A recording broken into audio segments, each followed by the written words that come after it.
Once upon a time, in a kingdom celebrated for its wealth and beauty, there lived an aging king with 3 sons, each brave, handsome, and eager for the throne. Fearing that handing over the crown would spark rivalry and war among them, the wise king devised a series of extraordinary tests to choose his heir fairly. He summoned his sons to the grand throne room, where tapestries of golden victories hung on marble walls and sunlight streamed through stained glass windows depicting ancient legends. "My beloved sons," the king announced, his voice echoing with authority, "I am old and wish to retire in peace. To prove your worthiness for my crown, you shall each undertake a quest.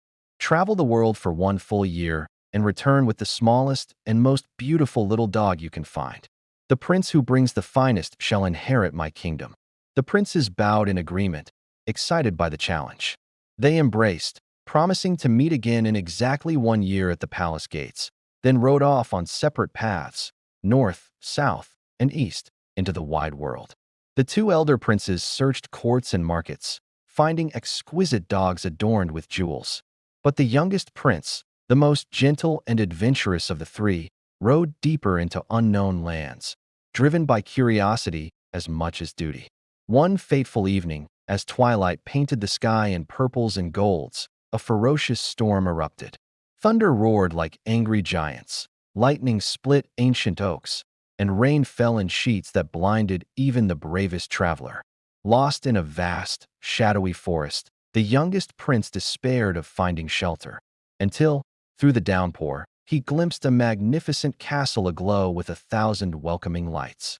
The massive gates swung open as if by invisible hands. His soaked horse was led to warm stables, and the prince himself was guided through halls of breathtaking splendor, floors of polished marble veined with gold, walls hung with tapestries that seemed to move with living scenes, and tables laden with steaming feasts of roasted meats, fruits glistening like jewels, and wines in crystal goblets. Yet no servant or lord appeared. Fires crackled in enormous hearths. Music played softly from unseen instruments, and a luxurious bedchamber awaited with silken sheets turned down. Exhausted, the prince ate heartily, bathed in scented water that appeared as if by magic, and fell into a deep, dreamless sleep. At the stroke of midnight, a soft chime of bells announced an arrival. The prince awoke to see the most astonishing sight: a small, pure white cat entering the chamber on her hind legs, as graceful as any lady at court. Her fur gleamed like fresh snow, her eyes sparkled with intelligence, and around her neck hung a collar of diamonds with tiny golden bells. To his greater astonishment, she spoke in a voice as sweet and clear as a silver flute. "Welcome to my castle, noble prince. You are my honored guest. Rest well, for no harm shall come to you here." A castle of wonders ruled by a talking cat. What mysteries does this enchanted place hold? The prince's extraordinary stay begins in Part 2. Like if the magic already captivates you. Part 2. Enchanted life with Blanchette. The prince rose and bowed deeply, amazement mingling with courtesy. "Fair creature, how can a cat speak with such wisdom and command a palace greater than any king's?" The white cat smiled, a subtle curve of her whiskers, and replied, "Many wonders exist in this world, prince. Some are revealed in time, others remain secrets forever. For now, accept my hospitality. Stay as long as you wish." Days stretched into weeks, then months, and the prince found himself utterly enchanted, not just by the castle's luxuries, but by the white cat herself. He named her Blanchette, and she became his constant companion. Her conversation was brilliant. She spoke of philosophy, history, distant lands, and the stars with knowledge surpassing scholars. Her laughter was like tinkling bells, her kindness boundless. Invisible paws served lavish banquets where dishes appeared and vanished as needed. Blanchette organized hunts with packs of elegant cats that ran like greyhounds, musical evenings where harps played themselves under her direction, and garden walks where flowers opened to release perfumes and fountains danced in rainbow arcs. The prince taught her games of chess. She beat him effortlessly yet graciously. They read ancient books from her vast library, debated poetry, and watched sunsets from towers overlooking endless forests. Slowly, surely, the prince fell deeply in love with Blanchette's spirit, her wit, gentleness, and mysterious grace. Yet she remained a cat. One moonlit evening, as they sat by a roaring fire, he confessed, "Blanchette, if only you were a woman, I would ask for your hand.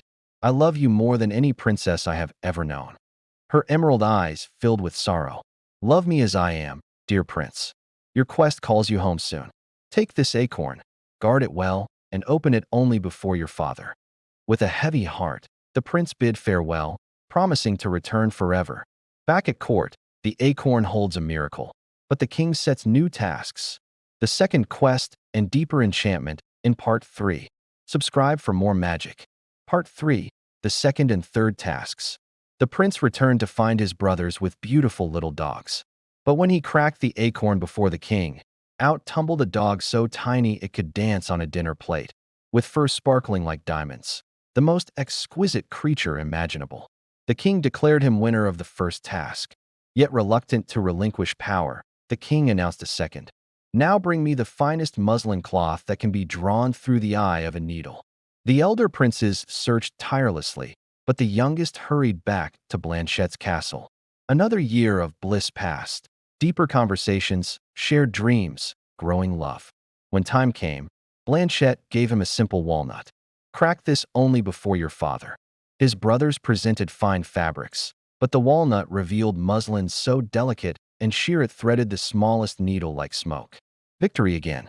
The king, still hesitant, set the final task. "Bring me the most beautiful bride in all the world." The brothers scoured kingdoms for renowned princesses. The youngest raced back to the castle, falling at Blanchette's paws. "I love you truly," he pleaded. "Be my bride, cat or not. I care only for your heart." Tears glistened in her eyes. "Your love is the key to my freedom. A wicked fairy cursed me long ago, trapping me in this form until a prince loved me as a cat and performed one final act. Take this sword. When you present me at court, strike off my head and tail." Horrified yet trusting her completely, he accepted the blade. A heartbreaking command. What will happen when the prince obeys? The dramatic revelation in Part 4. Part 4. The curse shattered at court. The brothers unveiled princesses of renowned beauty. The youngest presented the white cat. The assembly murmured in confusion and pity as he, with trembling hand and tears in his eyes, raised the sword and swiftly struck off her head and tail. A blinding burst of golden light filled the throne room. Where the cat had fallen, a cloud of sparkling mist swirled, revealing the most radiant woman ever beheld. Tall, graceful, with hair like midnight silk and eyes shining with joy. This was Blanchette, the enchanted princess of 6 fairy kingdoms, freed at last. She stepped forward, voice ringing clear. "A jealous fairy cursed me years ago, dooming me to live as a cat, until a prince loved me truly in that form and showed courage to end it. Your love, dear prince, has broken the spell."